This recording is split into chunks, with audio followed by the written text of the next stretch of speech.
বলতেছে একজন যুবক, তোমাকে যে আমি ছেড়ে দিব, কিন্তু তুমি যে আবার আসবা এর নিশ্চয়তা আমার কাছে তো নাই। তবে দেখো, এই তোমার জায়গায় যদি কোনো একজন তোমার জামিনদার হয়ে যায়, তাহলে আমি তোমাকে ছেড়ে দিতে পারি, নয়তো বা ছেড়ে দিব না। আল্লাহর বান্দার চোখের পানি ঝরঝর করে ছেড়ে দেয়। সাহাবীদের সামনে বসা কেউ তো জামিন হয় না, কারণ কোনো আত্মীয় স্বজন নাই, পরিচিত কোনো লোক নাই। এই আল্লাহর বান্দা যুবকের কি জামিনদার হবে, কে জামিনদার হবে, কোনো একজন লোক নাই। বাজানরে আমার, এমন অবস্থার মধ্যে দিয়া আল্লাহর বান্দার যুবকের চোখ দিয়া জর্জর করে পানি ছাড়তেছে। হযরত ওমর কান্দে, সাহাবীরা কান্দে, আবু বকর কান্দে, আবু যর কান্দে, অনেক সাহাবীরা কান্দে। আরে কি করা যায়? এই যুবকের জামিনদার কে হবে? খলিফাতুল মুসলিমিন হযরত ওমর ফারুক বলে, যুবক দেখো, তোমার কেউ যদি জামিনদার হয় তাহলে আমি তোমাকে সময় দিতে পারি, নতুবা সময় দিব না। এই যুবকের চোখের পানি, এই যুবকের চোখের পানি এমন ভাবে পড়া আরম্ভ করলো, চোখের পানি দা বুঝাইয়া দিল যে ও আমার মুসলমান ইমানদার ভাই ও বন্ধুরা, দেখো আমি এমনই একজন মুসলমান ইমানদার, আমার জায়গায় যদি তোমরা জামিন হও তোমাদের পাশের মঞ্চে যুক্ত হবে না। কারণ যদি এটাই হতো, আমি খুন হবার পর এখান থেকে বাগিয়া যাইতে পারতাম। কথা ঠিক কিনা? এই চোখের পানিতে এটা বুঝাইতেছেন, কিন্তু কেউ বুঝতেছে না। প্রতিমধ্যে আল্লাহর নবীর একজন সাহাবী, জলিলুল কদর সাহাবী হযরত আবু যর গিফারি রাদিয়াল্লাহু তাআলা আনহু, উনি লাফ দিয়ে দাঁড়িয়ে গেলেন। দাঁড়ানোর পরে বলতেছে, খলিফাতুল মুসলিমিন হযরত ওমর ফারুক রাদিয়াল্লাহু তাআলা আনহু, হুজুর আপনি এই যুবককে ছেড়ে দেন, এই যুবককে ছেড়ে দেন, তার জায়গায় আমি জামিনদার হয়ে গেলাম। চিৎকার দিয়ে বলেন মারহাবা। বন্ধু মুসলমান, একজন মুমিন, একজন ইমানদার ব্যক্তি আর একজন ইমানদার ব্যক্তির হলো ভাই, এটা রক্তের টান, এটা ইমানি একটা টান। চেনা নাই, জানা নাই, আত্মীয় নাই, কোনো কিছু নাই, কিন্তু এই ইমানি একটা বন্ধন আছে। এই বন্ধনের মাধ্যম দিয়াও পর মানুষ আপন হয়ে যায়। কথা ঠিক কিনা? হয়তো ওমর ফারুক বললেন যে দেখো ও আবু যর, তুমি তো এই আল্লাহর বান্দাকে চেনো না, অনেক দূর বাড়ি, কিন্তু তার জায়গায় তুমি জামিনদার যে হইলা, এই যুবক যদি জুমার দিন না এসে আমি যে রায় করেছি এটা কার্যকারী করতে গেলে তোমার তো ফাঁসি। আল্লাহর বান্দা বললেন, আবু যর বলতেছে, খলিফাতুল মুসলিমিন এমনই একজন যুবক আখিরাতকে ভয় করে, আল্লাহর বিচারকে, আল্লাহর আদালতকে ভয় করে, দুনিয়াতে এই বিচারটা কার্যক্রম শেষ করে চলে যেতে চায়। এমনই একটা যুবক, এমনই একটা ইমানদার ব্যক্তি। এই ব্যক্তি যদি নাও আসে, এইরকম ইমানদার ব্যক্তির জন্য আমি আবু যর একবার নয়, দুইবার নয়, শত শতবার ফাঁসির মঞ্চে ঝুলতে রাজি। সুবহানাল্লাহ, সুবহানাল্লাহ, আলহামদুলিল্লাহ, বলেন সুবহানাল্লাহ, আলহামদুলিল্লাহ, লা ইলাহা, জোরে লা ইলাহা, লা ইলাহা, লা ইলাহা ইল্লাল্লাহ মুহাম্মাদুর রাসূলুল্লাহ সাল্লাল্লাহু আলাইহি ওয়াসাল্লাম। অধ্যক্ষার জলসার সম্মানিত সভাপতি সাহেব, দিগার হযরত মুআজ্জাজ উলামায়ে কেরাম, আমার সামনে বসা অত্র এলাকার মুরব্বিয়ানে আযম, আর যুবক বন্ধুগণ, পর্দানিশী আমার মা ও বোনেরা, সকলকে আমার মোবারকবাদ জানিয়ে শুরু করছি আজকের এই মহতি মাহফিলের কিছু আলোচনা। মহান আল্লাহ তাআলা যদি তৌফিক দেন, সীমিত সময়ের মধ্যে থেকে আমরা কিছু আমলের কথা শুনবো এবং আমল করবো ইনশাআল্লাহ। রাজি আছেন তো সবাই? আল্লাহ তাআলা যদি তৌফিক দেয় আমি বলবো আর আপনারা শুনবেন। সকলেই বলুন আল্লাহুম্মা আমিন। সর্বাগে জানাই মহান আল্লাহ রাব্বুল আলামিনের প্রতি লাখ কোটি শুকরিয়া, যে মহান আল্লাহ রাব্বুল আলামিন আমাদেরকে অত্র এলাকার মধ্যে থেকে ছাঁটাই এবং বাছাই করে এই রহমতি বরকতি সামিয়ানা নিচে আসার এবং বসার তৌফিক দিলেন সে আল্লাহ তাআলা শুকরিয়া আদায় করি। সকলেই জোরে সোরে পড়ি, মন প্রাণ উজাড় করে সকলেই বলি আলহামদুলিল্লাহ। ভাই এখানে বসে আমরা খুশি না বেজার? বেশি না কম? যদি হই খুশি আর যদি হই বেশি, আর আওয়াজটা হবে আরো বেশি, কথা ঠিক কিনা? এই জন্য আমরা উচ্চ স্বরে উচ্চ আওয়াজে সকলে একসাথে বলি আলহামদুলিল্লাহ। ওই নবীর প্রতি লাখো কোটি দরুদ ও সালাম, যেনাকে সৃষ্টি না করলে দুনিয়ার কিছুই সৃষ্টি হতো না। সকলেই বলুন সাল্লাল্লাহু আলাইহি ওয়াসাল্লাম। মোহতারাম দোস্তার বুজুর্গ, সময় খুব সংকীর্ণ, 10টার মধ্যেই প্রধান বক্তা আসবে। এখানে যদি আমি কিছু আলোচনা করি শুনবেন তো ইনশাআল্লাহ? রাজি আছেন সবাই? আলহামদুলিল্লাহ। আমি আপনাদের সম্মুখে, কারণ কোনো ভূমিকা নাই, মুখতাসার আলোচনা, আপনাদের সম্মুখে যে একটা আয়াত তেলাওয়াত করেছি, এই আয়াতটা হচ্ছে সূরা আন-নাহল 90 নম্বর আয়াত। আল্লাহ তাআলা কোরআনুল কারীমে আমাদের জন্য কি বলছেন এগুলি শোনার দরকার আছে না নাই? যদিও বুঝে না আসে কোরআনের আয়াত থেকে, এখানে আলোচনা যদি ভালো না লাগে তাও যদি আমরা শুনি, ফায়দা আছে না নাই? আছে না নাই? প্রত্যেকটা কথার বিনিময়ে আল্লাহ তাআলা কমসে কম 10টা করে নেকি লিখবেন। কালকে কয়েন সুবহানাল্লাহ। আরেকটু জোরে বলেন। তাকওয়া যদি বেশি থাকে, খাঁটি যদি আমল থাকে, খাঁটি যদি নিয়ত থাকে যে না কিছু শুনবো আমল করব, তাইলে প্রতি কথার মাধ্যমে আল্লাহ তাআলা নেকি দিবেন 70। সুবহানাল্লাহ। কারো আমল নামে হবে 100। সুবহানাল্লাহ বলেন। কারো আমল নামে হবে 700। সুবহানাল্লাহ বলেন। কারো আমল নামে হবে 70,000। সুবহানাল্লাহ। কারো আমল নামে হবে অসংখ্য বেগাইরে হিসাব। সুবহানাল্লাহ। লাভ আছে না? লাভ আছে না নাই? আমরা এখানে যে বসছি আর এলোমেলো ভাবে যারা ঘোরাফেরা করতেছে, এদের মধ্যে আর আমাদের মধ্যে একটু তফাৎ আছে। আছে না নাই? আমরা তারা কি সমান? সমান না। আমরা এখানে যে বসছি এটা মূলত একটা বেহেশতের বাগান। সুবহানাল্লাহ বলেন। কিসের বাগান? আমরা বেহেশতের বাগানের মধ্যে বসছি। যাই হোক, আমি যে আয়াতটা তেলাওয়াত করেছি, এই আয়াত আল্লাহ রাব্বুল আলামিন 6টা কথা বলছেন। কয়টা কথা? 3টা আদেশ, 3টা নিষেধ। সুবহানাল্লাহ বলেন। এই আদেশ গুনাহ কি? 1 নাম্বার আদেশ হলো আল্লাহ রাব্বুল আলামিন বলেন যে তোমরা ন্যায় বিচার প্রতিষ্ঠিত করো। কি বিচার? ন্যায় বিচার কি করতে হবে? ন্যায় বিচার প্রতিষ্ঠিত করো।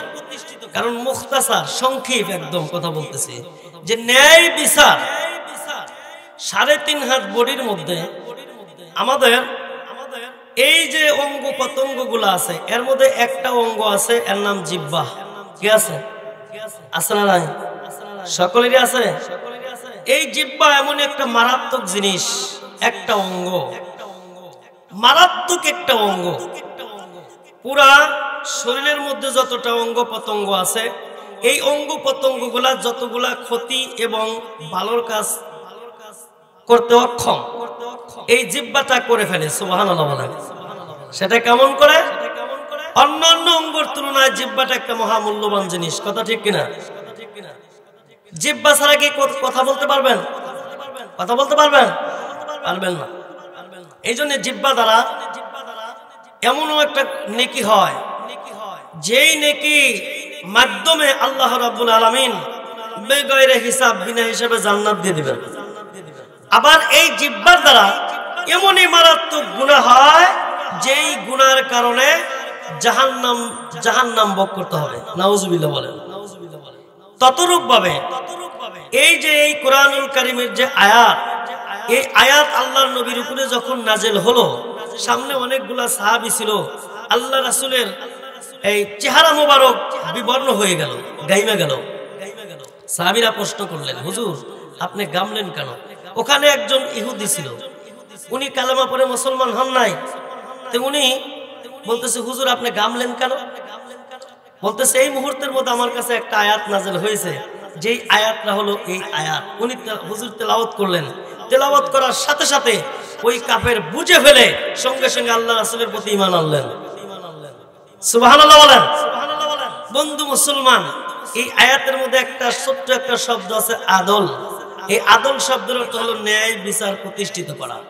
কি করা? ন্যায় বিচার প্রতিষ্ঠিত করা। বলুন আমাদের মধ্যে কি ন্যায় বিচার আছে? আছে নাই? আমরা কোনোদিন চেষ্টা করেছি? আজকের থেকে শেখেন, কোরআনের মধ্যে আল্লাহ তাআলা বলছে তোমরা ন্যায় বিচার প্রতিষ্ঠিত করো, মানুষের প্রতি ইহসান করো, দয়া করো, মহব্বত করো, ভালোবাসো। আল্লাহু আকবার বলেন। সেই সম্পর্কে আপনাদের সম্মুখে একটা ছোট্ট একটা ঘটনা দিয়ে আপনাদেরকে একটু বুঝাই। ঘটনাটা হলো হযরত ওমর ফারুক রাদিয়াল্লাহু তাআলা, নাম শুনছেন? সবাই নাম শুনছেন? ইনি ছিলেন আল্লাহ রাসূলের একজন বড় মাপের জলিল কদর একজন সাহাবা। কথা ঠিক না? একজন সাহাবা, এত আমল ছিলেন। আল্লাহ রাব্বুল আলামিন তার প্রতি রাজি এবং খুশি। আল্লাহ তাআলা তাকে যেমনি ভিতরটাও করছেন বাহিরও করছেন। সুবহানাল্লাহ বলেন। আল্লাহ তাআলা তাকে 36টা রাষ্ট্রের প্রেসিডেন্ট বানায়া দিয়েছিলেন। সুবহানাল্লাহ।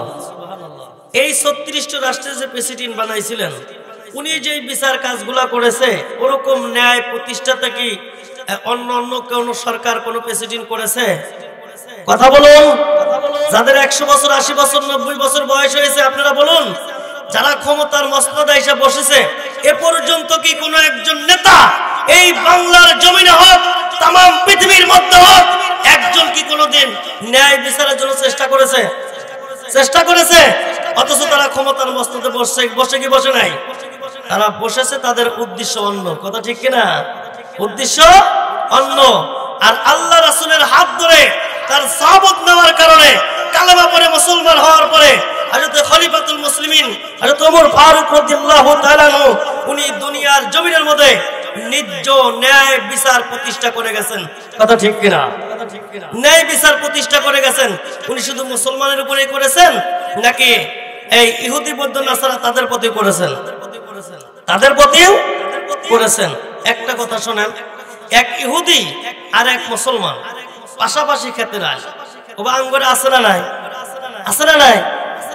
এই মুসলমান ব্যক্তি করলো যে আল্লাহ রাসূলের আপনার এই ইহুদির সাথে একটু ঝগড়া বাজাইলো। আইল বেশি কাইটা তার খাতের পানি তার খাতে নাই, কইলি কালেই অত্যাচার। তো উনি দেখলেন যে এর কাছে তো বিচার পাওয়া যাবে না, তাহলে বিচারটা আল্লাহ রাসূলের কাছে দেই। সুবহানাল্লাহ বলেন। আল্লাহ রাসূল দুইজনের কাছ থেকে শুইনা বিচারটা ইহুদির পক্ষে রায় দিয়ে দিয়েছেন। ইহুদির পক্ষে রায় দিয়ে দিয়েছেন। তে ওই বিচার ওই মুসলমানের মন মতো হয় নাই। না হওয়ার কারণে উনি বললেন যে দেখেন, আমি নামাজ পড়ি, আমি যুদ্ধের ময়দানে চান্দা দেই, আমি আল্লাহ রাসূলের প্রত্যেকটা কথাই শুনি, কিন্তু আমার পক্ষে রায়টা না দিয়ে রায়টা দিলে ইহুদির পক্ষে, কথাটা কেমন হলো? মন মতো হয় নাই। তা আল্লাহ রাসূলের কথা, আলেম ওলামার কথা, কোরআন হাদিসের কথা, কোরআন সুন্নাতের কথা যার ভালো লাগবে না, বুঝবেন ওই ব্যক্তির মতো মুনাফিক। কথা ঠিক কিনা? বন্ধু মুসলমান, এই লোক উনি আস্তে আস্তে আস্তে আস্তে দিয়েতে চলে গেলেন হযরত ওমর ফারুকের কাছে। কার কাছে? ওমর ফারুকের কাছে চলে গেলেন। যাওয়ার পরে বললেন, হযরত এই কথা, আমি মুসলমান মানুষ, হুজুরের পিছে নামাজ পড়ি, যুদ্ধের ময়দানে চান্দা দেই, সবকিছু করি, কিন্তু এই ঘটনা নিয়ে আমার পক্ষে রায় না দিয়া আল্লাহ রাসূল ইহুদির পক্ষে রায় দিছে। বলে তাই আমার কাছে কি কও? বলে আপনি বিচারটা সানি করেন। কি করেন? সানি করেন। বলে তুমি এখানে বসো, আমি একটু ঘরের থেকে আসি। হযরত ওমর ফারুক রাদিয়াল্লাহু তাআলা উনি দৌড়িয়া ঘরের মধ্যে চলে গেল। ঘরের মধ্যে যাওয়ার পর খোলা তরবারিটা হাতে নিয়া উনি দৌড়াইয়া বাহিরে চলে আসলেন। আসার পরে ওই মুসলমান কালেমা পড়নেওয়ালা ব্যক্তির কল্লার মধ্যে এই তরবারিটা লাগাইয়া একদম কল্লাটা আলাদা করে ফেলল।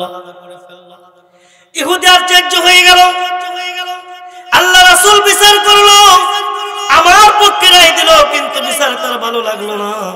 ওমর ফারুকের কাছে সানি করার জন্য আসলো, কিন্তু ওমর ফারুক কি কাম করলো যে একবারে কল্লাটাই দুনিয়া থেকে নামাইয়া দিল। এ কেমন কথা?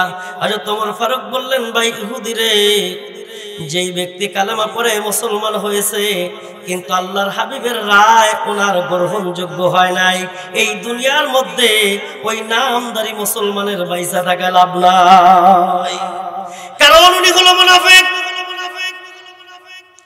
বন্ধু মুসলমান, সে ওমর ফারুক রাদিয়াল্লাহু তাআলা আনহু উনি এখানে তো সামান্য একটা ঘটনা, এরপর আর একটা ঘটনা, সামান্য কথার মধ্য দিয়ে আপনাদেরকে একটু ঘুরায় নিয়ে আসি, কিছু আমলের কথা বলি।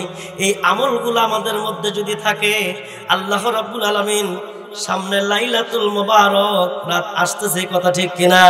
এই রাতের মধ্যে আল্লাহ তাআলা প্রত্যেকের ভাগ্য খুলে দেবে এবং তামাম জিন্দেগির গুনাহ মাফ করে দিবে। সুবহানাল্লাহ বলেন। আল্লাহ তাআলা 6 শ্রেণীর মানুষকে আল্লাহ তাআলা গুনাহ মাফ করবেন না। লাইলাতুল বরাত কেন?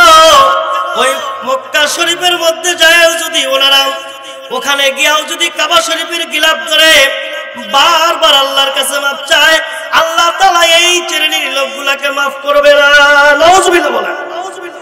বন্ধু মুসলমান, এই লাইলাতুল বরাতে আমাদের গুনাহ মাফ করার ইচ্ছা আছে না নাই? আছে না নাই? বন্ধু মুসলমান, হযরত ওমর ফারুক রাদিয়াল্লাহু তাআলা আনহুর জামানায় এক আল্লাহর বান্দা অনেক দূর থেকে চলে আসলেন ব্যবসার উদ্দেশ্যে। উনি চলে যাচ্ছেন সে শহরের দিকে চলে যাচ্ছেন ব্যবসার উদ্দেশ্যে। মরুভূমি প্রান্তর, বালুর কোণার মধ্যে হাঁটতে হাঁটতে তার সওয়ারিটা এমন অবস্থা হয়ে গেল বাবা, যে অবস্থার মধ্যে দিয়া উনিও ক্লান্ত হয়ে গেল, সওয়ারিটাও ক্লান্ত হয়ে গেল। আল্লাহর বান্দা পাশে একটা খেজুরের বাগান দেখলেন, ওই খেজুরের বাগানের মধ্যে উনি নিজে ওই সওয়ারিটা রাইখা উনি একটু আরাম করলেন। সুবহানাল্লাহ বলেন। এই আরাম করার জন্য ওখানে বসলেন। এই মানুষ যখন সারাদিন কাজ করে, 2-4 ঘন্টা কাজ করার পর একটু ক্লান্ত হয়, যদি মিনি ঝিরিঝিরি বাতাস একটা সামার দ্বারা বসে কিছুক্ষণ বসে থাকার পর একটু ঝুমুনি আসে, আসা স্বাভাবিক, কথা ঠিক কিনা? আসে কি আসে না? এই তন্দ্রার বাবা আপনাদেরও আইসে কি আইসে না? আইসে। এই আল্লাহর বান্দা এত ক্লান্ত হওয়ার পরে ওই বাগানের কাছে আইসা উনি একটু ঘুমায় গেছে। যখন ঘুমায় গেল, ঘুম থেকে জাগ্রত হওয়ার আগেই দেখা গেল যে ওই তার যে সোয়ারিটা তার ওই বাগানের মধ্যে ঢুইকা বাগানের যে গাছগুলা ছিল এই গাছগুলা পাড়া খাইতেছে, ঘাস খাইতেছে। আল্লাহর কি কাম, ওই বাগানের এই কি হয়েছে তোমাদের?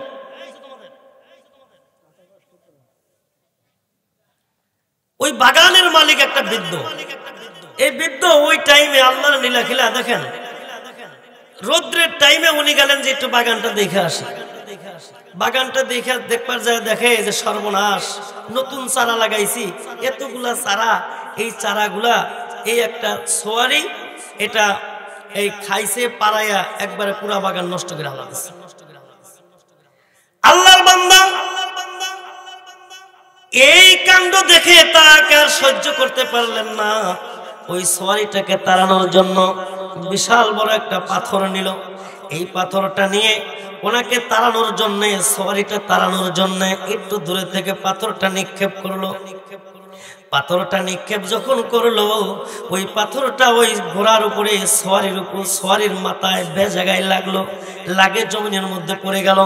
যখন জমিনের মধ্যে পড়ে যায় আর ওই সোয়ারিটা অমনি দুনিয়া থেকে বিদায় নিয়ে চলে গেল। যখন সোয়ারিটা মারা গেল, আল্লাহর বান্দা থম করে দাঁড়াইয়া ফেললো, কি করলাম, কত বড় একটা ক্ষতি করে ফেললাম। কার জানি সোয়ারি, আমি তো তাড়ানোর উদ্দেশ্য করে ডেল নিক্ষেপ করছিলাম, কিন্তু সোয়ারিটা মারা গেল। এই লোকটা যদি আমার কাছে আসে আর আমি এই সোয়ারির পরিবর্তে তাকে উপযুক্ত সম্পদ তাকে দিয়ে দেব, মারহাবা বলেন। আল্লাহর বান্দা ইমানদার মানুষ এইটা বলে থমকে দাঁড়ায় আছে। হঠাৎ করে দেখা গেল যে ওই আল্লাহর বান্দা যে ঘুমিয়ে পড়ছে যুবক, এই যুবকটা ঘুম থেকে জাগ্রত হলো। জাগ্রত হওয়ার পরে দেখে তার সোয়ারিটা নাই। কোথায় যাবে? উনি ব্যবসার উদ্দেশ্যে মাল সামানা, টাকা পয়সা, ধন দৌলত বোঝাই, টাকা পয়সা তার কাছে অনেক, কিন্তু কিভাবে যাবে? ওখানে তো গাড়ি ঘোড়ার কোনো ব্যবস্থা নাই। উনি কি করলেন? আস্তে আস্তে হাইটা দেখে বাগানের মধ্যে প্রবেশ করলেন। যা দেখে যে একটা বৃদ্ধা লোক খাড়া আর তার সোয়ারিটা জমিনের মধ্যে শোয়া। ওখানে চলে গেল। যাওয়ার পরে জিজ্ঞাসা করলো, এই বৃদ্ধা বলুন, আমার এই সোয়ারিটা মারছে কে? আল্লাহর বান্দা বৃদ্ধ মানুষ, উনি 2 চোখের পানি জর করে ছাড়ে আর বলে, বাবা তোমার এই ঘোড়াটা আমি তাড়ানোর জন্য আমার বাগানের ছোট্ট ছোট্ট চারাগুলা পাড়াইয়া খায়া নষ্ট করে ফেলছে, আমার ক্ষতি হয়ে গেছে। আমি এই সরিটাকে তাড়ানোর জন্য একটা দূর থেকে পাটকেল নিক্ষেপ করেছিলাম, ইট নিক্ষেপ করেছিলাম, পাথর নিক্ষেপ করেছিলাম, কিন্তু আল্লাহর বড় নীলা খেলা, এই পাথরটা তার সাথে লাগার সাথে সাথে তোমার সরিটা মারা যায়। যুবক তার শরীরে যেই পরিমাণ রাগ উঠল উনি কন্ট্রোল করতে পারলেন না, কারণ আমার কাছে অনেক টাকা পয়সা ধন দৌলত আছে, আমি এখন কিভাবে যাব, আমার সরিটাই তো উনি মেরে ফেললো। উনি রাগকে কন্ট্রোল করে না পারায় সঙ্গে সঙ্গে ওই বিদ্যুর উপরে জাপায়া পড়লো।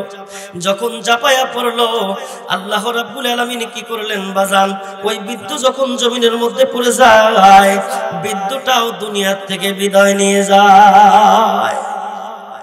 লাশ কয়টা? লাশ কয়টা? দুইটা লাশ এই জমিনের মধ্যে পড়া।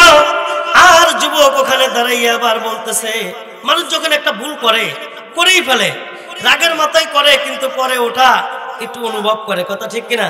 কি করে ফেললাম, না জানি কি হয়ে যায়, আমার উপরে কোন মুসিবত চাপা আসে, এরকম হয় কি হয় না? আর একটু জোরে বলুন, হয় কি হয় না? হয়ে যায়। আল্লাহর বান্দা যুবক এইখানে দাঁড়িয়ে অনুভব করতেছে, হায় হায় আমি কি ক্ষতিটা করলাম। একজন মুমিন আর একজন মুমিনকে অত্যাচার করে যখন মাইরা ফেলা হয়, আল্লাহ রাব্বুল আলামিন বিচার করলে ইসলামিক বিধি অনুযায়ী হত্যার বলতে হত্যা, কথা ঠিক কিনা? হত্যার বলতে কি হত্যা, কি অবস্থা হয়ে যাবে অনুতপ্ত করে আল্লাহর বান্দা ওখানে দাঁড়ায় আছে বাজান। আল্লাহর বান্দা ওখানে দাঁড়ায় আছে, কিচ্ছু বলতেছে না। হঠাৎ করে এই বৃদ্ধ লোকের যে দুইটা সন্তান বাড়ির মধ্যে আছে বাজান, ৫,০০০ টাকা আছে, আপনারা কি এখন চলে যাবেন? না সকালে যান, থাকেন, সকালে যাবেন। আলহামদুলিল্লাহ, তাহলে একটু পরে বলি নাকি এখানে বলবো? আচ্ছা পরে বলে কথাটা শেষ করি, কারণ একদম সংক্ষিপ্ত টাইম, ১০ মিনিটের মধ্যে হুজুর আসবো, এই জন্য মানে খালি ভূমিকা টুমিকা না দেখে মূল কথা বলতেছি। রাগ করতেছেন? রাগ করেন, রাগ করেন না, প্রাণের কথা বলতেছি। বন্ধু মুসলমান, এই যে বৃদ্ধ, এই বৃদ্ধর দুইটা যুবক সন্তান ছিল, ওনারা বাড়িতে আসলো দুপুর টাইমে। আসার পরে বলতেছে, বাবা কো? বাবা তো নাই। এখন বাড়ির থেকে বলতেছে, বাবা তো বাগানে চলে গেছে, কিন্তু অনেক টাইম ধরে চলে গেছে, আমি তো দেখি না। ছাওয়ালটা পাগল হয়ে গেল, বৃদ্ধ মানুষ অনেক টাইম চলে গেছে, না জানি ক্লান্ত হয়ে গেছে, নো চাই ভাই একটু বাগানে যাই। বাগানে গেছে, যা দেখে দুইটা লাশ পড়া আর একটা যুবক খাড়া। সুবহানাল্লাহ বলেন, আর একটু জোরে বলেন। আল্লাহ কি করে? আল্লাহর বান্দা যুবক, এই দুই ভাই ওই যুবককে বলতেছে, ও যুবক তোমার বাড়ি কোথায়? বলতেছে, বাইরে আমার বাড়ি এই শহর থেকে অনেক দূর, আমি তমুক শহরে যাচ্ছিলাম, অমুক শহরে যাচ্ছিলাম ব্যবসার উদ্দেশ্যে। বলে আচ্ছা ঠিক আছে যাও। এখানে একটা সওয়ারি পরা দেখতেছে, একটা ঘোড়া মৃত আর একটা বৃদ্ধ এখানে মরা, এইটা কেমন করে হলো? এবার সুন্দর করে বলতেছে, এই ঘটনা এই দিকটা হয়েছে ভাইজান। বলতেছে, যুবক রে এই বৃদ্ধটা হলো আমার বাবা, আর এই বাগানের মালিক হইলাম আমরা দুই ভাই। যুবক দুই চোখের পানি ছাড়লেন, বলতেছে, বাইরে আমি তো তোমার বাবার উপরে অত্যাচার করেছি, খুব করে নাই।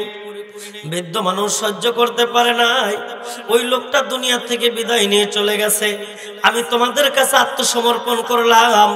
তবে তোমরা এখনই যা পারো আমার বিচারটা তোমরা দুনিয়াতেই শেষ করো, যাতে আল্লাহর দরবারে আসামি হয়ে যেন আমার না দাঁড়ানো লাগে। বলুন, আমরা যদি এরকম কোনো অন্যায় করলাম না, আমরা কি দাঁড়ায় থাকবো? দাঁড়ায় থাকবেন কেউ? আল্লাহ তাআলা ওই সমস্ত বান্দাদের কি ঈমান দিয়েছিল ভিতরে, আখিরাতকে ভয় করত, পরকালকে ভয় করত। বাজান আমরা পরকালকে বিশ্বাস করি, কিন্তু ভয় করি না। নিজেকে নিজে বিচার করা শেখো। আল্লাহর বান্দা বলতেছে, ও ভাইজান এখনই আপনি আমার বিচারটা নিয়ে নেন, যাতে করে আল্লাহর দরবারে যেন আসামি হয়ে আমার না দাঁড়ানো লাগে।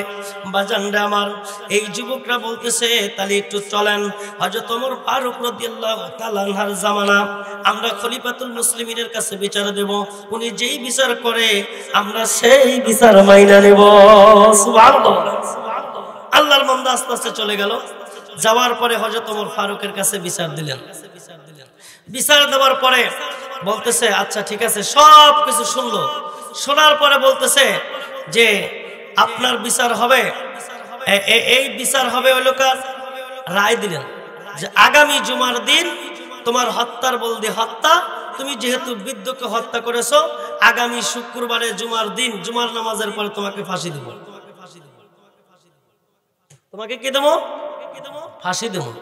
আল্লাহর বান্দা চিন্তা ভাবনা করলো, হায় আমাকে যদি ফাঁসি দিয়েই দেয়, আমার কাছে অনেকজনের টাকা পয়সা আছে, আমি যেহেতু মোকামে আইছি, আরো লোকজনের টাকা পয়সা আছে, তাদের মাল ক্রয় করে নিয়ে যাওয়া লাগবে, কথা ঠিক কিনা?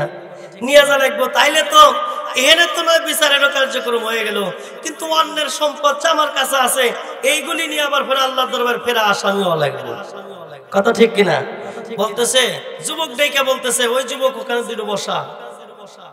এদিকে যুবকটা কাঠ করে খাড়া, রায় তো হয়ে গেছে, এমন মাসের কাছে রায় হয়েছে, যেটা রায় হয়েছে কার্যকারী করবেই, কথা ঠিক কিনা? কার্যকারী করবেই, এটা বিশ্বাস আছে না নাই? বন্ধু মুসলমান, যুবক ডাক দে বলে, খলিফাতুল মুসলিমিন আমার একটা কথা আছে। বলে কি কথা? বলে হুজুর আমি অনেক দূর থেকে আসছি, ব্যবসার উদ্দেশ্যে আমি তো যাইতে নিয়েছিলাম, কিন্তু ঘটনাক্রমে এই ঘটনাটা ঘটে গেল। হুজুর আমাকে যদি সময় দিতেন, আমার কাছে অনেকের মালামাল আছে, বিশেষ করিয়া কিছু ইহুদিদের মাল আছে।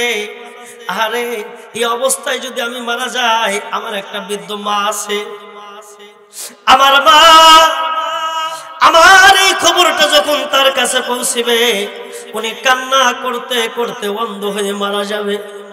ইহুদি কাল কঠিন কিয়ামতের ময়দানে আল্লাহর কাছে বলবে, আল্লাহ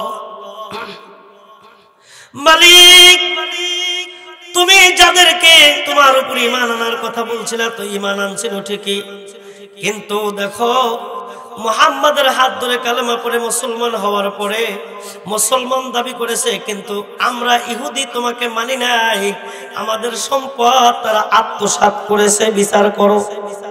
তখন উপায় হবে কি?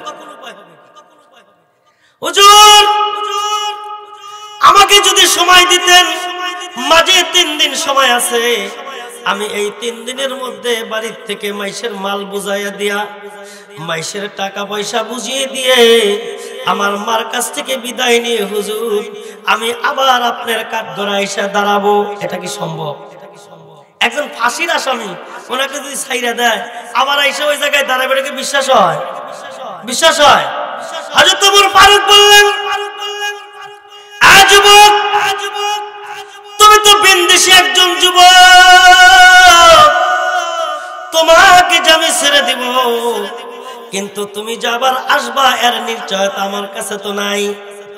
তবে দেখো, এই তোমার জায়গায় যদি কোনো একজন তোমার জামিনদার হয়ে যায়, তাহলে আমি তোমাকে ছেড়ে দিতে পারি, নয়তোবা ছেড়ে দিব না। আল্লাহর বান্দার চোখের পানি ঝরঝর করে ছেড়ে দেয়।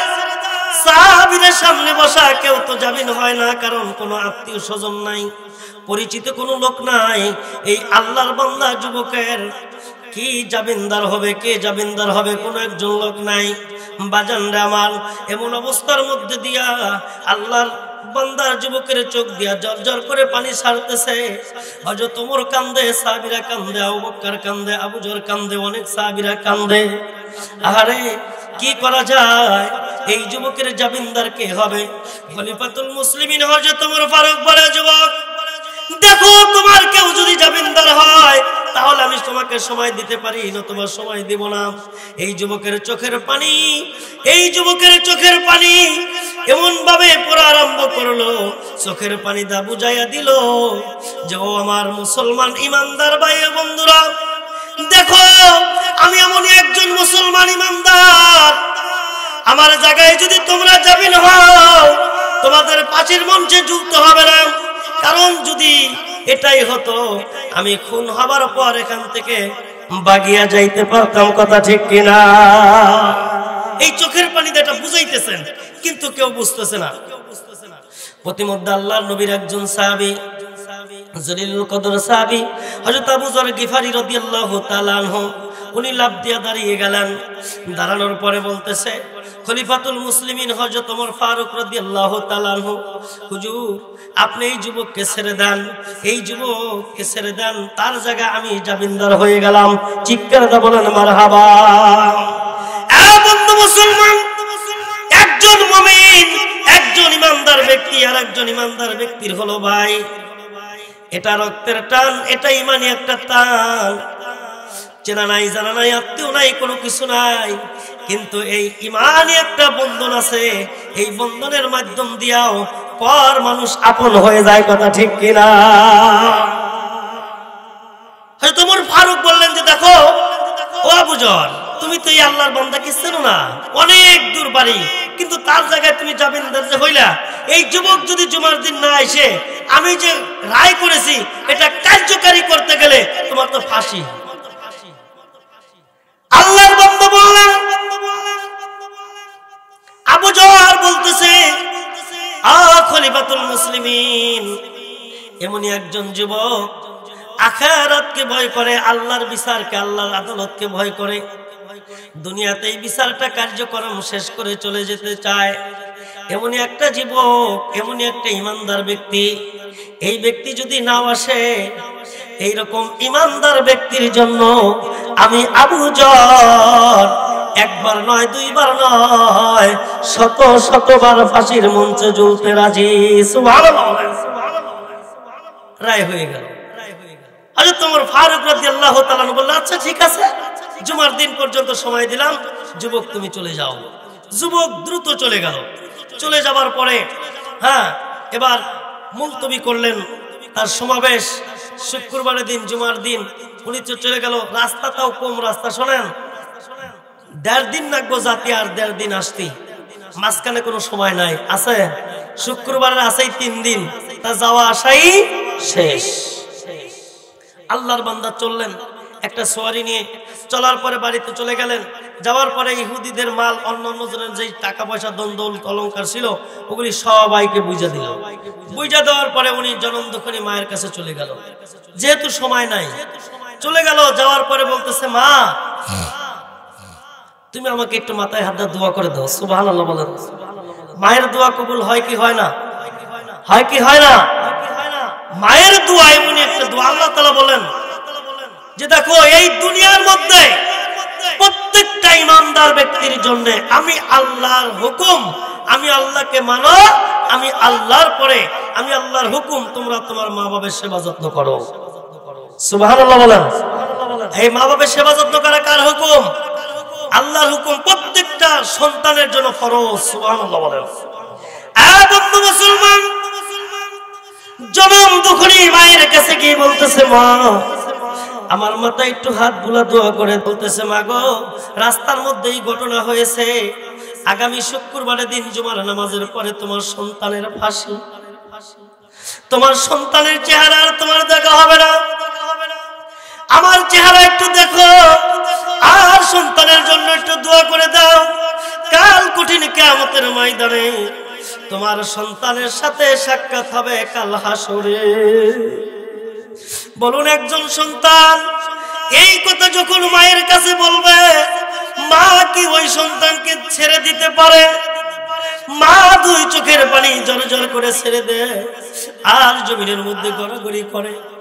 সন্তান রে, সন্তান, তুমি বলো আমার যত বিষয় সম্পত্তি আছে সব কিছু আমি ওই লোকটাকে দিয়ে খেসারাত দিয়ে দিব, তাও যেন আমার সন্তানের ফাঁসি না হয়। সন্তান বলে, মা এই দুনিয়ার এমন একজন বাদশা যার কাছে বিচার চলে গেছে, উনি যে রায় করেছে, দুনিয়ার তাম দুনিয়া যদি তার কাছে তার পায়ে নিয়ে দেওয়া যায়, উনি তার বিচার তাও কার্যক্রম শেষ করবে। ফাঁসির মৃত্যুর বলবে মৃত্যু। কথা ঠিক কিনা? বন্ধু মুসলমান মার কাছ থেকে বিদায় নিল। এবার বিদায় নিতে অনেক দেরি হয়ে গেল। জুমার দিন চলে আসলো। জুমার নামাজের পরেই তো এই কার্যক্রম শুরু হয়ে যাবে। বাজানরে আমার, এই অবস্থার মধ্যে দিয়ে দেখা গেল কি একটা ঘটনা ঘটে যায়। জুমার নামাজ শেষ হয়ে গেল, খলিফাতুল মুসলিমিনের দরবার শুরু হয়ে গেল। সমস্ত সাহাবারা বসা আছে, কিন্তু যুবক নাই, যুবক নাই। সাহাবীরা বলল, হায় হায়, এখন কি একটা ঘটনা। ওমর ফারুক রায় করেছে ন্যায্য বিচার কায়েম করবে। আজকে একজন আল্লাহর নবীর জলিলুল কদর সাহাবী, সবচেয়ে নম্র ভদ্র একজন সাহাবী আবু যর গিফারি, ওনার ফাঁসি হয়ে যাবে, ওনার ফাঁসি হয়ে যাবে। এ কেমন কথা? সমস্ত সাহাবীরা হযরত খলিফাতুল মুসলিমিন ওমর ফারুকের দিকে তাকাইয়া থাকে। আবু যর গিফারি ওই মজমার মধ্যে বসা। এবার ওমর ফারুক রাদিয়াল্লাহু তাআলা আনহু বললেন, আবু যর, তুমি দাঁড়ায়া যাও, কারণ তুমি যেই যুবকের জামিন হয়েছো বিন্দুসী একটা যুবক, ওটা আসতেও পারে নাও পারে, কিন্তু আমার কথা বিচারে যে রায় হয়েছে এটা কার্যক্রম করতে হবে। হযরত আবু যর গিফারি দুই চোখের পানি ছাড়ে না, হাসতে হাসতে কান গলায় দাঁড়িয়ে ফাঁসির মঞ্চের দিকে চলে যায়। আবু যর গিফারি ফাঁসির মঞ্চের দিকে চলে যায়। সমস্ত সাহাবীরা কান্নাকাটি করে। হযরত ওমর ফারুক কান্দে, অন্যান্য সাহাবীরা কান্দে। হায় হায়, কি ঘটনা ঘটে গেল। আরে এই প্রতিমধ্যে আমাদের মধ্যে থেকে একজন ভাই সাহাবী, উনি আজকে এই ফাঁসির মঞ্চে ফাঁসি নিয়ে দুনিয়া থেকে বিদায় নিয়ে চলে যাবে। সমস্ত সাহাবীরা কান্দে, হযরত ওমর ফারুক কান্দে, কিন্তু আবু যর গিফারি কান্দে না। আবু যরকে প্রশ্ন করা হলো, আবু যর গিফারি রে, তুমি কেন কান্নাকাটি করো না, তুমি কেন হাসতেছো? হযরত ওমর ফারুক যখন জিজ্ঞাসা করে, আবু যর গিফারি বলে, ও খলিফাতুল মুসলিমিন, আপনি বিচার কাজ শুরু করেন, আপনার ফলো যেটা করেছেন কার্যকারী শুরু করেন, আপনি জল্লাদকে হুকুম দেন। বলতেছে, তুমি কেন তাগাদা করতেছো? বলে, দেখো এই মুহূর্তের মধ্যে আমি যেই যুবকের জন্য দাঁড়িয়ে গেছি, হয়তো কোনো মুসিবতের মধ্যে পড়েছে, কিন্তু এমন অবস্থার মধ্যে দিয়া ওই সরল সোজা একজন যুবকের জন্য যদি আমার ফাঁসি হয়ে যায়, আমার কোনো আপত্তি নাই। চিৎকার দিয়ে বলেন মারহাবা। নারায়ে তাকবীর, নারায়ে তাকবীর। প্রধান বক্তার আগমন, মূলকান্দির পক্ষ থেকে, 10 কাদার পক্ষ থেকে প্রধান বক্তার আগমন। নারায়ে তাকবীর।